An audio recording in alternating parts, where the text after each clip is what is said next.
Japan দেশটি বিশ্বযুদ্ধে ক্ষতবিক্ষত হওয়ার পর আজ সেই দেশটি বিশ্বের মানচিত্রে, অর্থনৈতিক মানচিত্রে প্রথম সারির প্রথম দিকে অগ্রসর হচ্ছে।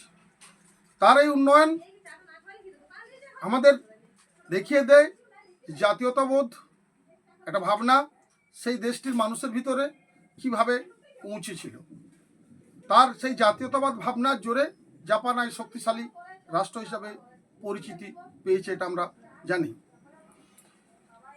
ভারতবর্ষে জাতীয়তাবাদ ভাবনাটা আমরা ব্রিটিশ এর বিরুদ্ধে আমাদের যারা সংগ্রামী ছিলেন তারা জাতীয়তাবাদ ভাবনার উপর ভিত্তি করে ব্রিটিশদের বিরুদ্ধে সংগ্রাম করেছেন, দেশকে স্বাধীন করেছেন। এটা ঐতিহাসিকভাবে সত্য, কিন্তু দুর্ভাগ্যের বিষয় আমাদের দেশ যে বিভাজন হয়েছিল সেখানে জাতীয়তাবাদের বিষয়টি ছিল না। সংকীর্ণ স্বার্থবাদ, সংকীর্ণ সুবিধাবাদ, সংকীর্ণ ব্যক্তিবাদ, জাতিবাদ এইগুলো মাথা চাড়া দিয়ে উঠেছিল। তাই বিপ্লবীদের সে স্বপ্নের স্বাধীনতা সেটা আজও আমরা সে অর্থে দেখতে পাইনি। কংগ্রেসের আমলে জাতীয়তাবাদের ভাবনাটা বিচ্ছিন্নতা আকারে ছিল, সে অর্থে আমরা জাতীয়তাবাদ ভাবনা নিয়ে অগ্রসর হইনি, না আমাদের অর্থনীতি না আমাদের সাংস্কৃতিক কোনো বিষয়ে আমরা সেটা লক্ষ্য করিনি। বর্তমান প্রধানমন্ত্রী নরেন্দ্র মোদীজি এইটাকে গুরুত্ব দিয়ে জাতীয়তাবাদ, আত্মনির্ভর ভারত এই বিষয়টাকে ভাবনাকে গুরুত্ব দেওয়ার পর আজ ভারতের নতুনভাবে আমরা এই বিষয়গুলো দেখতে পাচ্ছি, ভাবছি। এই জাতীয়তাবাদ, আত্মনির্ভর ভারত শব্দগুলো আমাদের ভিতরে না থাকলে একটা দেশকে এগিয়ে যাওয়া যায় না, এটা দূরদর্শী শাসক হিসাবে বর্তমান প্রধানমন্ত্রী উপলব্ধি করেছে। তাই এই দেশের মানুষের ভিতরে এই যে আত্মনির্ভর ভারত জাতীয়তাবাদের ভাবনাকে তিনি একদম প্রান্তিক লেভেলে নিয়ে আসতে চাইছেন। আমরা সাধারণ মানুষ তার সেই ভাবনাতে স্বাগত জানাচ্ছি।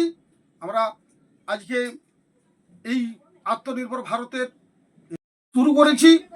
এই উপলক্ষে আমরা দেখেছি যে জিএসটির যে ছাড়, অর্থনৈতিক ক্ষেত্রে আমরা যে কতটা শক্তিশালী হয়েছি সেটা তারই সুফল।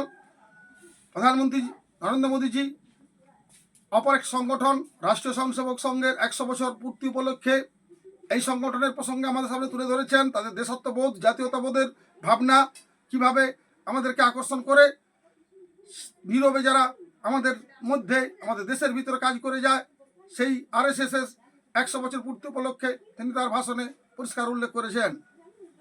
আমরা আজকে সাধারণ মানুষ যেই বিষয়টি চলছে স্বদেশি পণ্যের ব্যবহার, স্বদেশি পণ্যের ক্ষেত্রে উৎসাহ দান, যেটা আগামী 2047 সালে আমাদের এই লক্ষ্য নিয়ে ভারত বিশ্বের প্রথম স্থান অধিকার করবে, এ ব্যাপারে কোনো সন্দেহ নেই। বিশ্বের যারা এই নিয়ে গবেষণা করেন তাদের মধ্যে আমি একজন সাধারণ মানুষ হিসেবে আপনাদের কাছে আবেদন রাখবো যে বর্তমানে আপনারা দেখছেন যে হোয়াটসঅ্যাপ, এটা আমেরিকান বেসড কোম্পানি, আমরা সারা পৃথিবীতে এটা ইউজ করি। বর্তমানে আমরা আমাদের দেশের প্রযুক্তিবিদরা, আমাদের দেশের বৈজ্ঞানিকরা যারা এটা নিয়ে কাজ করেন, তারা আমাদের এর অল্টারনেট একটা হোয়াটসঅ্যাপের পরিবর্তে একটা নতুন প্রযুক্তি নিয়ে এসেছেন, যেটাকে নাম বলা হচ্ছে ARATTA, আরাস্ট্রাই। এটা ব্যক্তিগতভাবে আমি আমার ফোনে ব্যবহার শুরু করেছি। আমি আবেদন রাখছি, আসুন আপনারাও এটা ব্যবহার করুন অতি সহজে। আপনারা আপনাদের ফোনের প্লে স্টোর থেকে গিয়ে এই অ্যাপসটি ডাউনলোড করুন, যেটা আমাদের সম্পূর্ণভাবে ভারতীয় প্রযুক্তিদের দ্বারা নির্মিত। এটার ব্যবহার আমাদের যত বাড়বে তত আমরা শক্তিশালী ক্ষেত্রে ভারত একটা বিশ্বের শক্তিশালী জায়গা অর্জন করতে চলেছে। এইভাবে আমরা গুগলের ক্ষেত্রেও তার অল্টারনেট জোহো প্লাস, আবার যে ফেসবুকে যে এটা আমেরিকান কোম্পানি, তারও পরিবর্তে ভারতীয় প্রযুক্তিবিদরা নতুন ভাবনা নিয়ে আসছেন।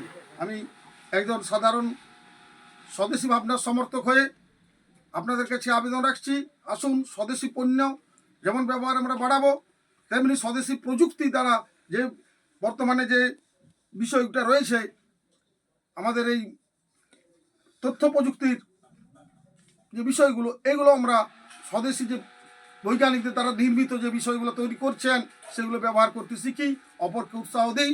আমাদের প্রধানমন্ত্রীর স্বপ্নকে আমরা গ্রামীণ স্তর তক একবার প্রান্তিক স্তর তক নিয়ে আসবো, এই আমাদের দায়িত্ব।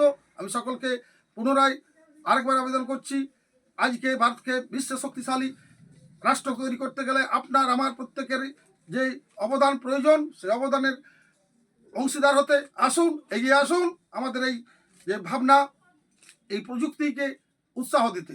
নমস্কার।